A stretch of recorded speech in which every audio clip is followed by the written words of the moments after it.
Good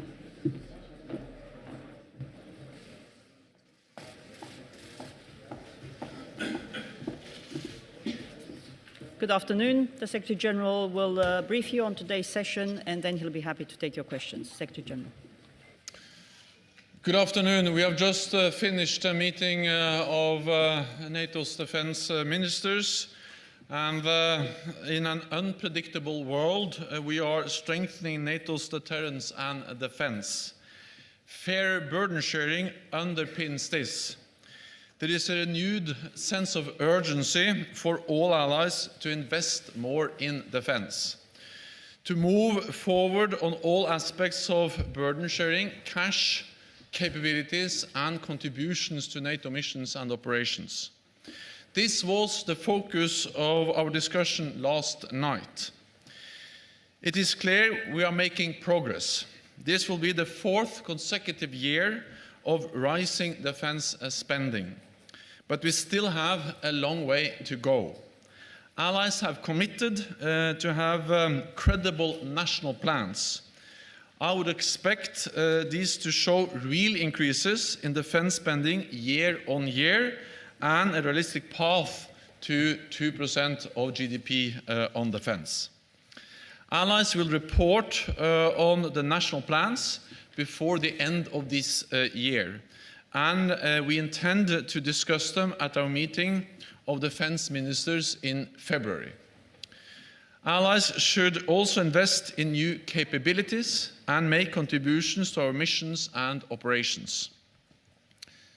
This is about fairness, but more importantly, it's about our security in a more unpredictable world. Our deterrence and defense includes conventional capabilities, cyber defense, missile defense, and the nuclear dimension. So today, we held a meeting of the Nuclear Planning Group.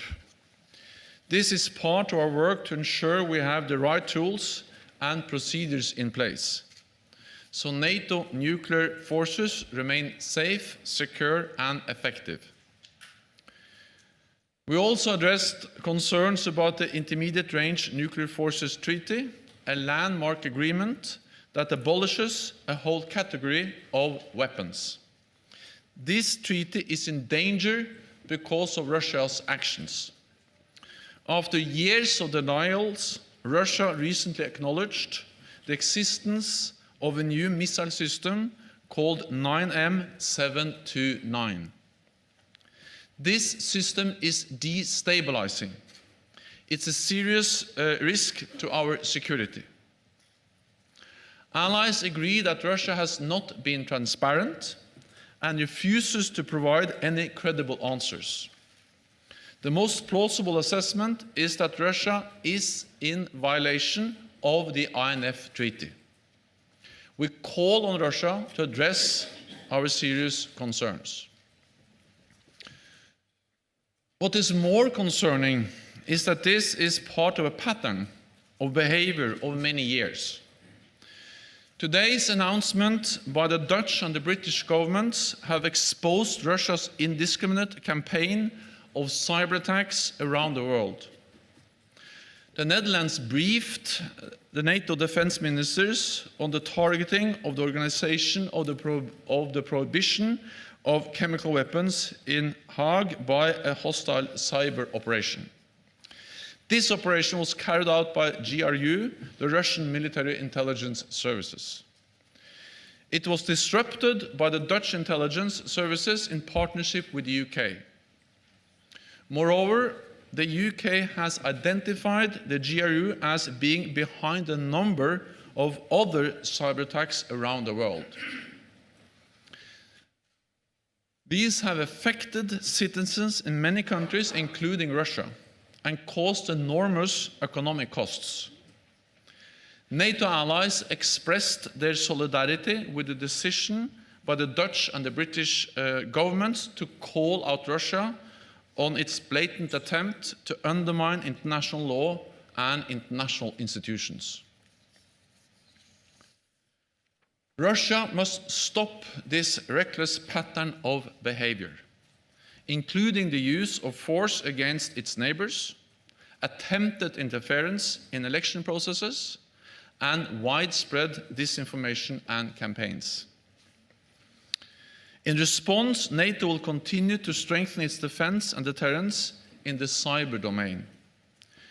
We are making significant progress, setting up a new cyber operations center, bolstering our cyber resilience, and integrating national cyber capabilities into NATO missions and operations.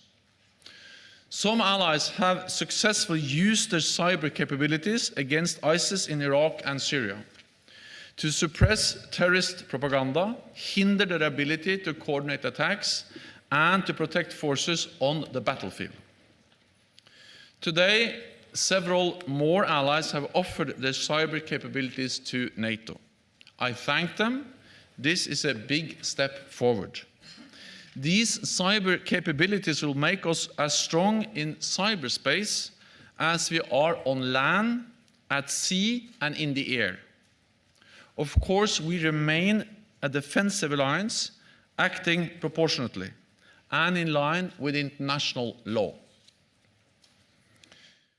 We are also making progress in setting up new counter-hybrid support teams. These teams will provide tailored assistance to our nations to prepare for and to respond to hybrid attacks. This too is about alliance solidarity.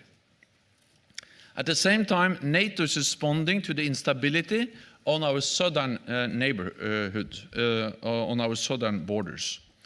Our new training mission in Iraq will help local forces to secure their country.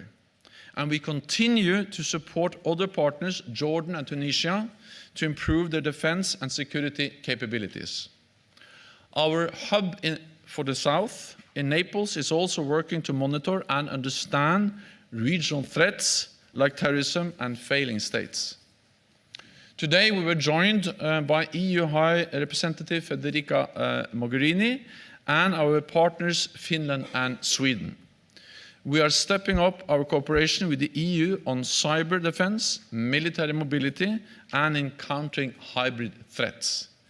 We also heard about the EU's efforts on defense and how they can complement NATO's work. This has the potential to contribute to the enhanced security of Europe and North America.